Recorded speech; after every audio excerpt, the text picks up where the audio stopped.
You know, sometimes as a man, you gotta treat yourself, not cheat yourself. Be a gentleman to yourself. Cause who else is gonna do these things for you? Take yourself on a date. Pull your own chair out. Don't be shy. Men, it's time to make self-care a priority.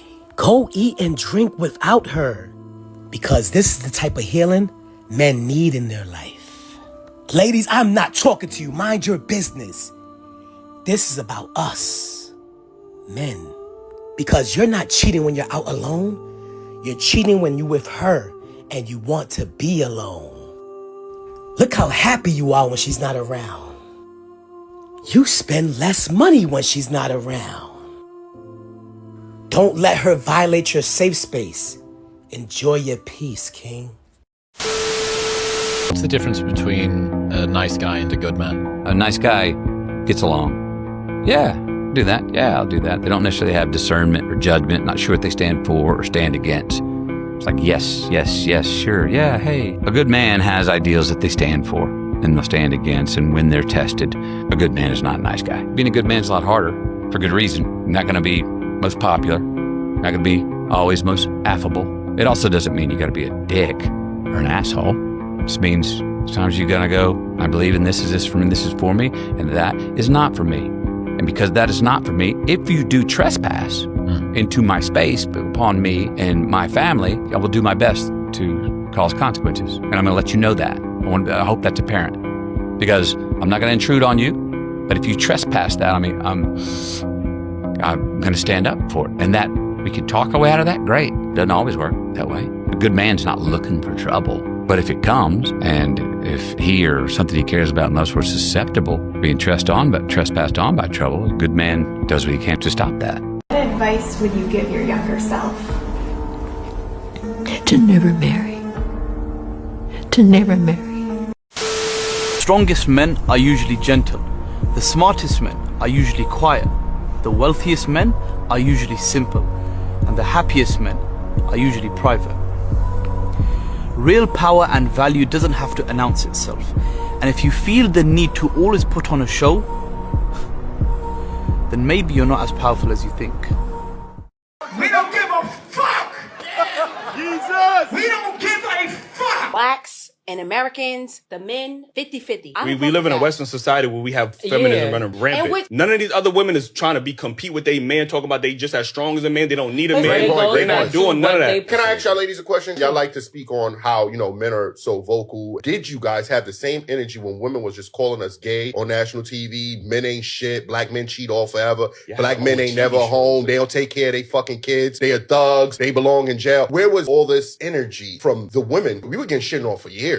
And we had to sit there. We didn't have a platform to voice ourselves. And we didn't say take their mic. And then we say, oh, shut them bitches up. You know what I'm saying? Like, women been controlling the narrative of black men for over decades. And we still never said shut up, bitch. It stems back to the government and the media. Not everybody is like that. But did you have a problem? What he was saying, all these talk shows is out shitting on men. Did y'all have a problem with that? Nobody had a problem with that. Y'all was tuned in. Where were the women saying, oh, I got a good one at home? I'm gonna tell you something. This pimping that I got in my blood, it came from a family tree. My granddaddy was a pimp. My great-great-great-granddaddy was a pimp. I'm talking about pimping since pimping. Who was the first man you saw show both tenderness and strength in your life? That's a good question. It sounds like it's a trick question. See, what you're describing is a comprehensive man, and I coined the phrase because it didn't exist. Mm-hmm. As men, the gold standard in my neighborhood in Detroit was hyper-masculine. You got the girls, you got the money, you got the props. But the young man who say maybe wants to be a chef, and because he's in the kitchen trying to learn how to cook, society says that place is for a woman. You can't do that. I had to learn how to be more than just strong, a protector and provider, or what we would call masculine, because my mother had suffered dementia, and she needed someone stronger than providing money, someone who protected her from doctors who pushed pills on her. She needed someone to be understanding and patient and long-suffering when she would have these mental episodes where she would curse me out. And still I had to have the capacity or the self-control to massage her scalp and say, Mama, it's going to be okay. So I learned how to become tender, but also tough, because whenever someone tried to treat her wrong, they saw a different side of me. So I would say I was the first man in my own life to be comprehensive, to be a nurturer, and also a lion as well. Oh, and you simp niggas, get the fuck up out my comments. Y'all niggas think y'all slick trying to pick up these roach bitches in my comments. Like, this what they be saying. Oh, you niggas just need to buy these women shit and stop asking questions. And these roach bitches is liking this comment and writing under it. That's a man. That's a real man. That's a king. That's a dickhead. Shut up. Then I clicked the nigga profile. He looks like Rick Ross when he used to work for corrections before he got money. What are y'all talking about? That's how y'all bitches end up with them ugly ass deadbeat baby fathers. Always chasing the money. Fuck is you talking about? That nigga said buy you bitches something and y'all was just ready to fuck him.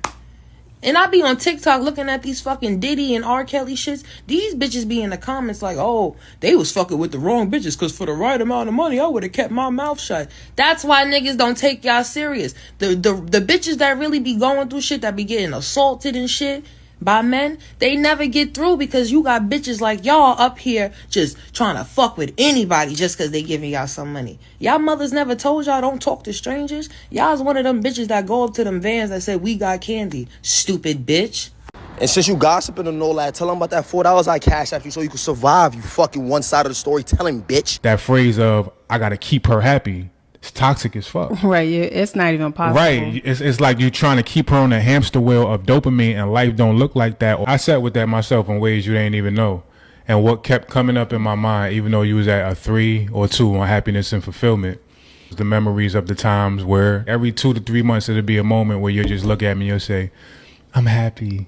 Right? It could be some simple little event experience we having. And when I was intentionally critical of myself, like, can I be doing more? How can I help get that number up? It reminded me of it's supposed to come and go. Yes. Beyond happiness and fulfillment, that contentment piece is really the baseline of a relationship. I know a popular phrase right now is find somebody you can suffer well with, which I get it, right? And there's a validity to that. But on the other end of the spectrum, find somebody where you can maintain contentment with. Contentment is something that's sustainable. Yep. We ain't always going to be happy together. We ain't always going to feel fulfilled in our life. But if we can hover around that contentment piece, then we got the adjustability to go into the lows and come back to baseline, Yep. to go into the highs and come back to baseline. And now we're no longer reliant on things that will induce happiness, the vacations, the sex, the trinkets. We should start to rephrase it, especially as men.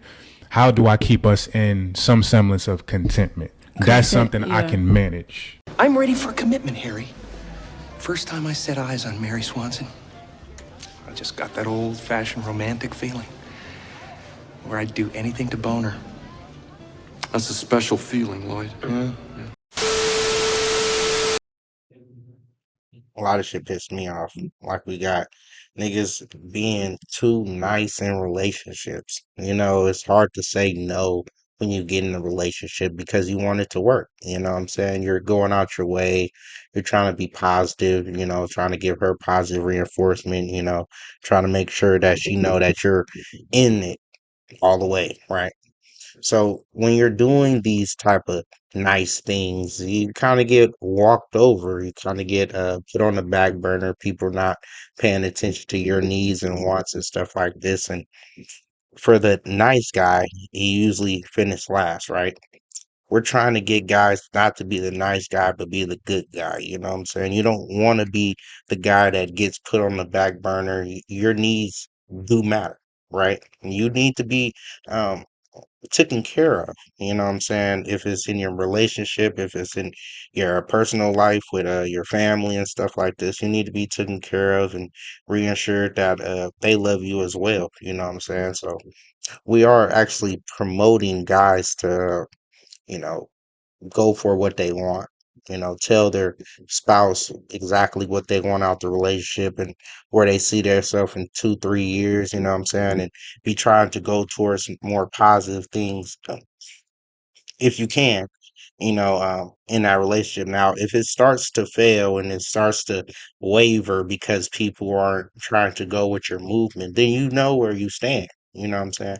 And that's better for the good guys, so you'll know how to move in these type of situations. You don't want to be placed knee deep in a relationship, 5, 6, 10 years in, and now you're trying to establish some type of ways that you want to move in it. You know what I'm saying? Most of the time, people have already gotten used to how everything is flowing. They got used to how uh, they ask you for this and they ask you for that, and you say yes. And you have no problem trying to provide everything. But at the end of the day, your needs and your wants is still being overlooked. So we want you to pay attention to what you need, you know what I'm saying, and what you really want out this life, because it's your life and you only have one life to live. And we're tired of seeing men being put on the back burner, especially because their family or the kids and the wife and everything else, the job needs to be taken care of first. But guys aren't putting any self care into their life. So we actually promote guys going out their way to make sure that you're getting exactly what you desire. And if your woman, wife, family doesn't see it the same way, then we recommend you get rid of them. You know what I'm saying? No more Mr. Nice Guy. You can't be the nice guy all the time and expect to get what you want. People aren't going to like you. You got to be willing to be not liked in this world to get what you want. You know what I'm saying? And we want guys to, you know, be happy, go for their goals, and hopefully their family and loved ones can, go with what they want. You know what I'm saying? It shouldn't be a wrestling. It shouldn't be them arguing, which you shouldn't have to say it more than 3 times. You know what I'm saying? I couldn't say it once because people are people, and people are going to go with what they know. They're going to go with what's comfortable. You know what I'm saying? And what you're asking from your family might not be comfortable the first time, might not be palatable the second time. So you might have to reassure and reinforce what you really want out this life. So we're going to keep promoting no more Mr. Nice Guys to guys. We want guys to try to accomplish what they really want out this life. It's real simple. It's real easy. All you got to do is get up and go for it every day. You know what I'm saying? And it's really not um, a reason why you can't do it. There's really so much stuff that you could obtain out this world if you really just go for it and get the relationship shit out the way. You know what I'm saying? And you just might not have to be the nice guy to accomplish them goals. You know what I'm saying? So it is what it is, man. Silence acceptance. We ain't having a like, comment, subscribe.